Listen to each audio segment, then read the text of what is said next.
شروع اللہ کا نام لے کر جو بڑا مہربان نہایت رحم والا ہے۔ بکھیرنے والی ہواؤں کی قسم جو اڑا کر بکھیر دیتی ہیں، پھر پانی کا بوجھ اٹھاتی ہیں، پھر آہستہ آہستہ چلتی ہیں، پھر اس چیز کو یعنی بارش کو تقسیم کرتی ہیں کہ جو وعدہ تم سے کیا جاتا ہے وہ یقیناً سچا ہے، اور انصاف کا دن ضرور واقع ہوگا۔ اور آسمان کی قسم جس میں کئی رستے ہیں کہ اے اہل مکہ تم ایک اختلاف والی بات میں پڑے ہوئے ہو، اس سے یعنی عقیدہ آخرت سے وہی پھرتا ہے جو اللہ کی طرف سے پھیرا جائے۔ اٹکل دوڑانے والے ہلاک ہوں جو بے خبری میں بھولے ہوئے ہیں، پوچھتے ہیں کہ جزا کا دن کب ہوگا؟ وہ دن ہوگا جب ان کو آگ میں عذاب دیا جائے گا۔ اب اپنی شرارت کا مزہ چکھو، یہ وہی ہے جس کے لیے تم جلدی مچایا کرتے تھے۔ بے شک پرہیزگار بہشتوں اور چشموں میں ہوں گے، اور جو جو نعمتیں ان کا پروردگار انہیں دیتا ہوگا انہیں لے رہے ہوں گے۔ بے شک وہ اس سے پہلے نیکیاں کرتے تھے، رات کے تھوڑے سے حصے میں سوتے تھے اور صبح کے اوقات میں بخشش مانگا کرتے تھے، اور ان کے مال میں مانگنے والوں اور نہ مانگنے والوں دونوں کا حق ہوتا ہے۔ اور یقین کرنے والوں کے لیے زمین میں بہت سی نشانیاں ہیں اور خود تمہاری جانوں میں، تو کیا تم دیکھتے نہیں؟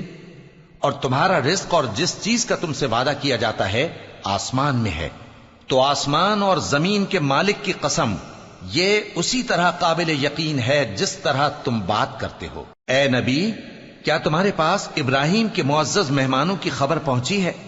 جب وہ ان کے پاس آئے تو سلام کہا، انہوں نے بھی جواب میں سلام کہا۔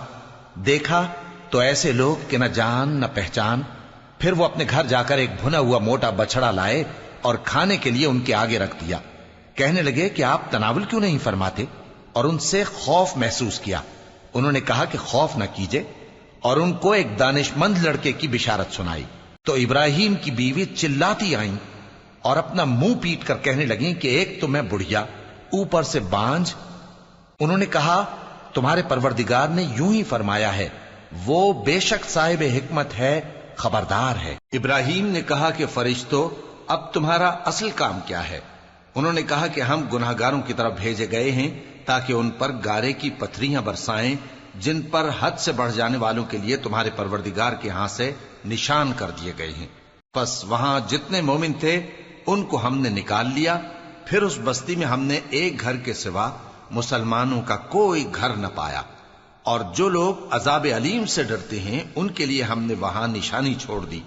اور موسیٰ کے حال میں بھی نشانی ہے، جب ہم نے ان کو فرعون کی طرف کھلا ہوا معجزہ دے کر بھیجا تو اس نے اپنی قوت کے گھمنڈ پر منہ موڑ لیا اور کہنے لگا یہ تو جادوگر ہے یا دیوانہ۔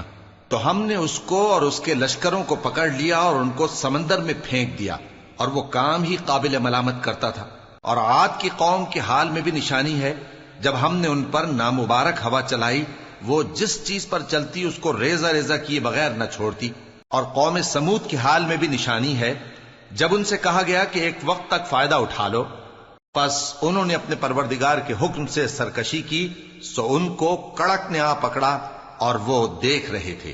پھر وہ نہ تو کھڑے رہنے کی طاقت رکھتے تھے اور نہ مقابلہ کر سکتے تھے، اور اس سے پہلے ہم نوح کی قوم کو ہلاک کر چکے تھے۔ بے شک وہ نافرمان لوگ تھے۔ اور آسمان کو ہم ہی نے اپنی قدرت سے بنایا، اور ہم کو ہر طرح کی قدرت ہے، اور زمین کو ہم ہی نے بچھایا، تو دیکھو ہم کیا خوب بچھانے والے ہیں۔ اور ہر چیز کے ہم نے دو دو جوڑے بنائے تاکہ تم نصیحت حاصل کرو۔ تو تم لوگ اللہ کی طرف دوڑ چلو، میں اس کی طرف سے تم کو صاف صاف خبردار کرنے والا ہوں۔